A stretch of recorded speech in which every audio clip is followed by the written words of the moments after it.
नमस्कार दोस्तों, आप सभी का एक बार फिर से स्वागत है हमारे चैनल भक्ति ज्ञान में। आज सुनते हैं बुधवार की व्रत कथा। समतापुर नगर में मधुसूदन नाम का एक व्यक्ति रहता था। वो बहुत ही धनवान था। मधुसूदन का विवाह बलरामपुर नगर की सुंदर लड़की संगीता से हुआ था।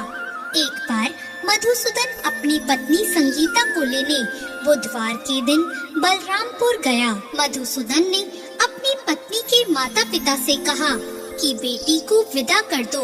माता पिता ने कहा, बेटा आज बुधवार है, बुधवार को किसी भी कार्य के लिए यात्रा नहीं करते। लेकिन मधुसूदन नहीं माना। उसने ऐसी शुभ अशुभ बातों को ना मानने की बात कही और फिर उसने अपनी पत्नी को लेकर बैलगाड़ी से यात्रा प्रारंभ कर दी। 2 कोस की यात्रा करने के बाद उसकी गाड़ी का एक पहिया टूट गया और वहां से दोनों ने पैदल ही यात्रा को शुरू किया। रास्ते में संगीता को प्यास लगी। मधुसूदन उसे एक पेड़ के नीचे बैठाकर जल लेने चला गया।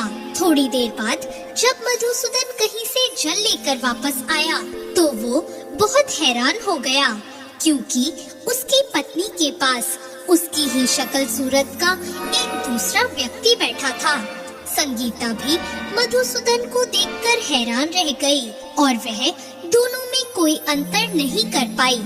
मधुसूदन ने उस व्यक्ति से कहा, तुम कौन हो और मेरी पत्नी के पास क्यों बैठे हो?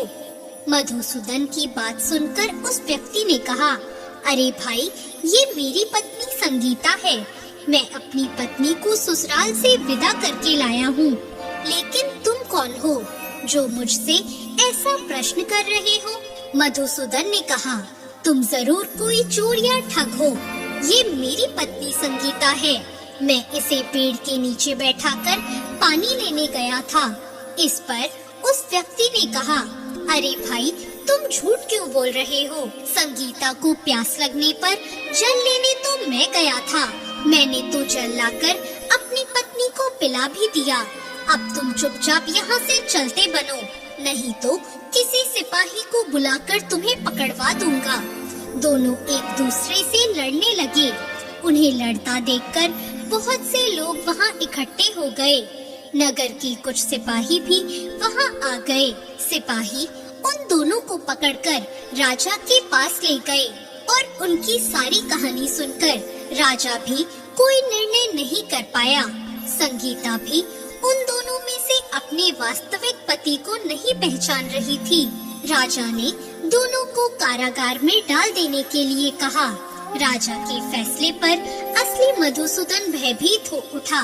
तभी आकाशवाणी हुई, मधुसूदन, तूने संगीता के माता पिता की बात नहीं मानी और बुधवार के दिन अपनी पत्नी को अपने ससुराल से लेकर घर की ओर प्रस्थान किया। यह सब भगवान बुद्ध देव का प्रकोप है। मधुसूदन ने भगवान बुद्ध देव से प्रार्थना की कि हे भगवान, मुझे क्षमा कर दीजिए। मुझसे बहुत बड़ी गलती हुई है। भविष्य में मैं कभी ऐसा नहीं करूँगा। मधुसूदन के प्रार्थना करने से भगवान बुद्ध देव ने उसे क्षमा कर दिया और तभी दूसरा व्यक्ति राजा के सामने से गायब हो गया। राजा और दूसरे लोग इस चमत्कार को देखकर हैरान रह गए। भगवान बुद्ध देव की इस अनुकंपा से राजा ने मधुसूदन और उसकी पत्नी को सम्मान पूर्वक विदा किया। दोनों समतापुर की ओर चल दिए। मधुसूदन और उसकी पत्नी दोनों बुधवार को व्रत करते हुए आनंद पूर्वक अपना जीवन बिताने लगे और इसी तरह भगवान बुद्ध देव की कृपा से उनके यहाँ खुशियाँ बरसने लगी। और इसी तरह जो भी विधिवत बुधवार का व्रत करके कथा सुनते हैं, भगवान बुद्ध देव उनके सभी कष्टों को दूर करते हैं। तो ये थी आज की कथा। कैसी लगी आपको आज की ये कहानी? कमेंट बॉक्स में जरूर बताएं और ऐसी और कथाओं के लिए हमारे चैनल भक्ति ज्ञान को सब्सक्राइब करें। धन्यवाद।